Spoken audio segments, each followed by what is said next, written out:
Bueno, muy buenas noches, ¿cómo están? Espero que todo vaya bien en su confinamiento. Am, la idea de hoy es continuar con el género que arrancamos ayer, que es el género de cuentos. Y hoy traje un invitado muy especial, nuestro premio Nobel, Gabriel García Márquez, quien nació en Aracataca, Colombia, en 1928 y murió en el Distrito Federal en México en 2014. Sin embargo, este cuento es muy probable que no lo hayan escuchado. Se llama Amargura para tres sonámbulos. Fue escrito por García Márquez y publicado en 1949. Es un cuento de los más bonitos que tiene García Márquez. Um, y por eso lo traje para ustedes hoy. Entonces el cuento dice así: Amargura para tres sonámbulos. Ahora la teníamos allí, abandonada en un rincón de la casa. Alguien nos dijo, antes de que trajéramos sus cosas, su ropa olorosa a madera reciente, sus zapatos sin peso para el barro, que no podía acostumbrarse a aquella vida lenta, sin sabores dulces, sin otro adictivo que esa dura soledad de cal y canto siempre apretada a sus espaldas. Alguien nos dijo, y había pasado mucho tiempo antes que lo recordáramos, que ella también había tenido una infancia. Quizá no lo creímos entonces, pero ahora, viéndola sentada en el rincón, con los ojos asombrados y un dedo puesto sobre los labios, tal vez aceptamos que una vez tuvo infancia, que alguna vez tuvo el tacto sensible a la frescura anticipada de la lluvia y que soportó siempre de perfil a su cuerpo una sombra inesperada. Todo eso y mucho más lo habíamos creído aquella tarde en que nos dimos cuenta de que por encima de su submundo tremendo era completamente humana. Lo supimos cuando de pronto, como si adentro se hubiera roto un cristal, empezó a dar gritos angustiados, empezó a llamarnos a cada uno por su nombre, hablando entre lágrimas hasta cuando nos sentamos junto a ella. Nos pusimos a cantar y a batir palmas, como si nuestra gritería pudiera soldar los cristales esparcidos. Solo entonces pudimos creer que alguna vez tuvo infancia. Fue como si sus gritos se parecieran en algo a una revelación, como si tuviera mucho de árbol recordado y río profundo. Cuando se incorporó, se inclinó un poco hacia adelante y todavía sin cubrirse la cara con el delantal, todavía sin sonarse la nariz y todavía con las lágrimas, nos dijo: no volveré a sonreír. Salimos al patio, los tres, sin hablar. ¿Acaso creíamos llevar pensamientos comunes? Tal vez pensamos que no sería lo mejor encender las luces de la casa. Ella deseaba estar sola, quizás sentada en un rincón sombrío, tejiéndose la trenza final, que parecía ser lo único que sobreviviría de su tránsito hacia la bestia.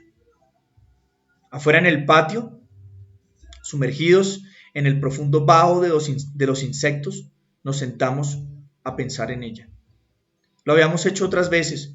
Podíamos haber dicho que estábamos haciendo lo que habíamos hecho todos los días de nuestras vidas. Sin embargo, aquella noche era distinto. Ella había dicho que no volvería a sonreír y nosotros, que tanto la conocíamos, teníamos la certidumbre de que la pesadilla se había vuelto verdad.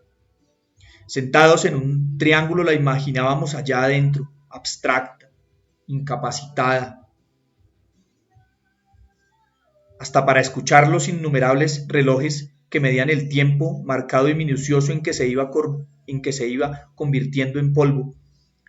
Si por lo menos tuviéramos valor para desear su muerte, pensábamos a coro. Pero la queríamos así, fea y glacial, como una mezquina contribución a nuestros ocultos defectos. Éramos adultos desde antes, desde mucho tiempo atrás. Ella era, sin embargo, la mayor de la casa. Esa misma noche habría podido estar allí, sentada con nosotros, sintiendo el templado pulso de las estrellas, rodeada de hijos sanos. Habría sido la señora respetable de la casa si hubiera sido la esposa de un buen burgués o concubina de un hombre puntual, pero se acostumbró a vivir en una sola dimensión, como la línea recta. ¿Acaso porque sus vicios o virtudes no pudieran conocerse de perfil? Desde varios años atrás ya lo sabíamos todo. Ni siquiera nos sorprendimos una mañana, después de levantados, cuando la encontramos boca abajo en el patio, mordiendo la tierra en una dura actitud estática. Entonces sonrió, volvió a mirarnos. Había caído desde la ventana del segundo piso hasta la dura arcilla del patio y había quedado allí, tiesa y concreta, de bruces al barro húmedo. Pero después supimos que lo único que conservaba intacto era el miedo a las distancias, el natural espanto frente al vacío. La levantamos por los hombros. No estaba dura como nos pareció al principio. Al contrario, tenía los órganos sueltos, desasidos de la voluntad, como un muerto tibio que no hubiera empezado a endurecerse. Tenía los ojos abiertos. Sucia la boca de esa tierra que debía saberle ya a sedimento sepulcral, cuando la supimos de cara al sol, y fue como si la hubiéramos puesto frente a un espejo. Nos miró a todos con una apagada expresión sin sexo, que nos dio, teniéndola ya entre mis brazos, la medida de su ausencia. Alguien nos dijo que estaba muerta, y se quedó después sonriendo con esa sonrisa fría y quieta que tenía durante las noches cuando transitaba despierta por la casa. Dijo que no sabía cómo llegó hasta el patio. Dijo que había sentido mucho calor, que estuvo oyendo un grillo penetrante, agudo, que parecía, así lo dijo, dispuesto a tumbar la pared de su cuarto, y que ella se había puesto a recordar las oraciones del domingo con la mejilla apretada al piso de cemento. Sabíamos, sin embargo, que no podía recordar ninguna oración, como supimos después que había perdido la noción del tiempo cuando dijo que se había dormido, sosteniendo por dentro la pared que el grillo estaba empujando desde afuera, y que estaba completamente dormida cuando alguien, cogiéndola por los hombros, apartó la pared y la puso a ella de cara al sol. Aquella noche sabíamos, sentados en el patio, que no volvería a sonreír. Quizá nos dolió anticipadamente su seriedad inexpresiva, su oscuro y voluntarioso vivir arrinconado. Nos dolía hondamente, como nos dolía el día que la vimos sentarse en el rincón donde ahora estaba, y le oímos decir que no volvería a deambular por la casa. Al principio no pudimos creerle. La habíamos visto durante meses enteros transitando por los cuartos a cualquier hora, con la cabeza dura y los hombros caídos sin detenerse, sin fatigarse nunca. De noche oíamos su rumor corporal, denso, moviéndose entre dos oscuridades, y quizás nos quedamos muchas veces despiertos en la cama, oyendo su sigiloso andar, siguiéndola con el oído por toda la casa. Una vez nos dijo que había visto el grillo dentro de la luna del espejo, hundido, sumergido en la sólida transparencia, y que había atravesado la superficie del cristal para alcanzarlo. No supimos, en realidad, lo que quería decirnos, pero todos pudimos comprobar que tenía la ropa mojada, pegada al cuerpo, como si acabara de salir de un estanque. Sin pretender explicarnos el fenómeno, resolvimos acabar con los insectos de la casa, destruir los objetos que la obsesionaban. Hicimos limpiar las paredes, ordenamos cortar los arbustos del patio, y fue como si hubiéramos limpiado de pequeñas basuras el silencio de la noche. Pero ya no la oíamos caminar, ni la oíamos hablar de grillos, hasta el día en que, después de la última comida, se quedó mirándonos. Se sentó en el suelo de cemento todavía sin dejar de mirarnos y nos dijo: «Me quedaré aquí sentada». Y nos estremecimos porque pudimos ver que había empezado a parecerse a algo que era ya casi completamente como la muerte.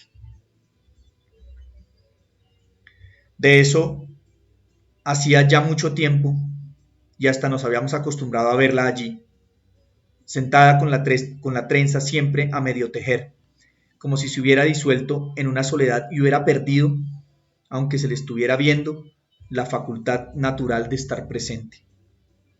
Por eso ahora sabíamos que no volvería a sonreír, porque lo había dicho en la misma forma convencida y seguro en que una vez nos dijo que no volvería a caminar.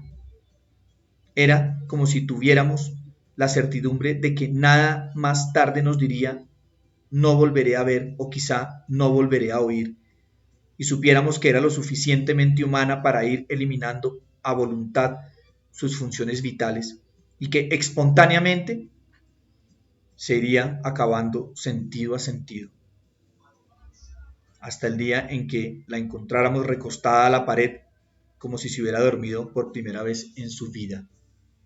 Quizás faltaba mucho tiempo para eso, pero los tres, sentados en el patio, habríamos deseado aquella noche sentir su llanto afilado y repentino, de cristal roto, al menos para hacernos la ilusión de que había nacido una niña dentro de la casa, para creer que había nacido nueva.